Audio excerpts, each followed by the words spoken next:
Okay, very interestingly, the BJP now firing back at the Aam Aadmi Party and the Delhi government over the announcement that they were going to be doing the Sundarkand part. Now, BJP's Manoj Tiwari has alleged that the Aam Aadmi Party and Arvind Kejriwal have, in his words, realized that their anti-Sanatan face has been revealed. He's further said that the INDIA alliance partners talk ill about Lord Ram and Sanatan Dharma, and Arvind Kejriwal supports them. Take a look very quickly at what Manoj Tiwari had to say, then we'll connect with the reporter for more. आम आदमी party को, अरविंद केजरीवाल जी को ये पता चल गया है कि उनका सनातन विरोधी चेहरा लोगों में चला गया। इंडी अलायंस के घटक दल सनातन धर्म को गाली देते हैं, सनातन धर्म को, हिंदू धर्म को नष्ट करने के लिए साजिश अपनाते हैं और अरविंद केजरीवाल जी उनसे गले मिलते हैं, उन्हीं के अलायंस के सदस्य हैं। तो अब वो कालनेमी की तरह एक नई चाल चले, सुंदरकांड कराएंगे, बहुत अच्छा है। लेकिन भैया, इस सुंदरकांड में भी कहीं घोटाला ना हो जाए, कोई स्कैम ना हो जाए, इस बात की हमें चिंता है। पता नहीं किसका पैसा लगेगा, पता नहीं कहां से आएगा। तो दिल्ली और देश की जनता तो आपका सनातन विरोधी चेहरा देख चुकी है, लेकिन अच्छा है आप पब्लिक से डर रहे हैं। Let's go over to our colleague Payal Mehta to understand more. Payal, in many ways this isn't surprising because back in 2020 the Delhi Chief Minister said that he was a Hanuman Bhakt.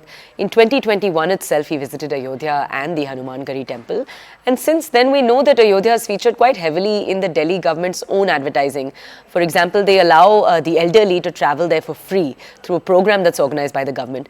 Tell us, Payal, keeping all of that in mind, was the BJP surprised internally by this announcement from the Aam Aadmi Party?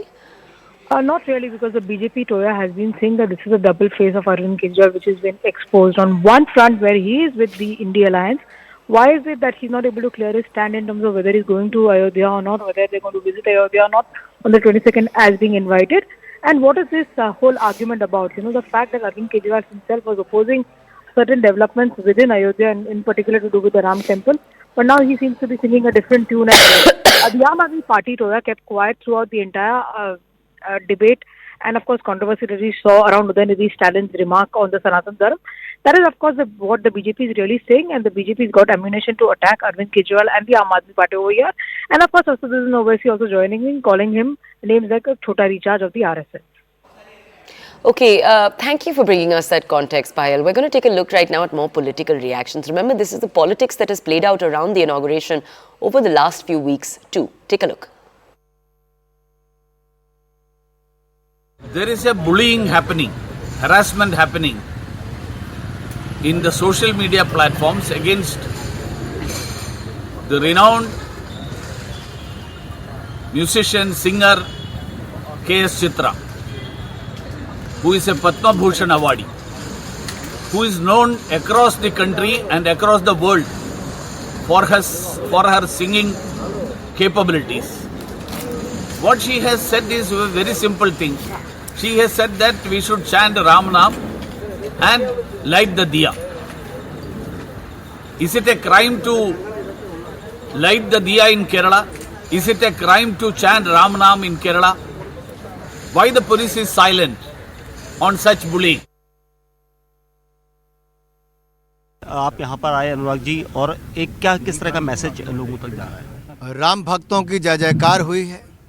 मैं तो ये कहूँगा, भगवान राम, मर्यादा पुरुषोत्तम राम, जिसके लिए आज पूरे भारत भर में प्राण प्रतिष्ठा समारोह से पहले देश के करोड़ों मंदिरों में स्वच्छता अभियान की शुरुआत हुई। प्रधानमंत्री नरेंद्र मोदी जी ने कालाराम मंदिर नासिक से उसकी शुरुआत की, जहां पंचवटी भी है भगवान राम की, और आज देश के छोटे से बड़े मंदिर में स्वच्छता अभियान चल रहा है।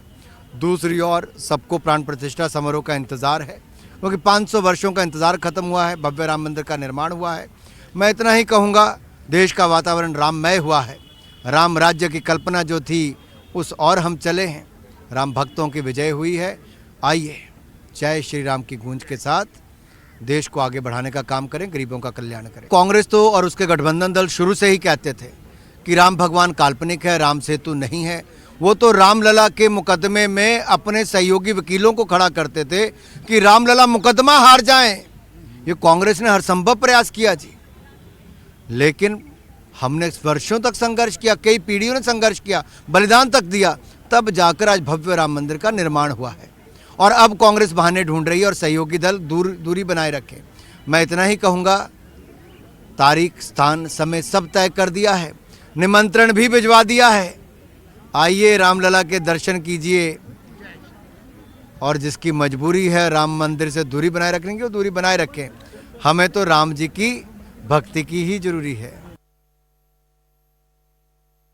एक बड़ी आकांक्षा, अटल जी ने कहा था जन भावना का प्रकटीकरण था जो हुआ वहां पर। अब राम मंदिर बनने वाला है। रवि सर, प्रधानमंत्री मोदी के लिए आप, ऐसा है, जिस तरीके से राम मंदिर बन रहा है, एक एक देशवासी खुश है, राम भक्त और खुश है।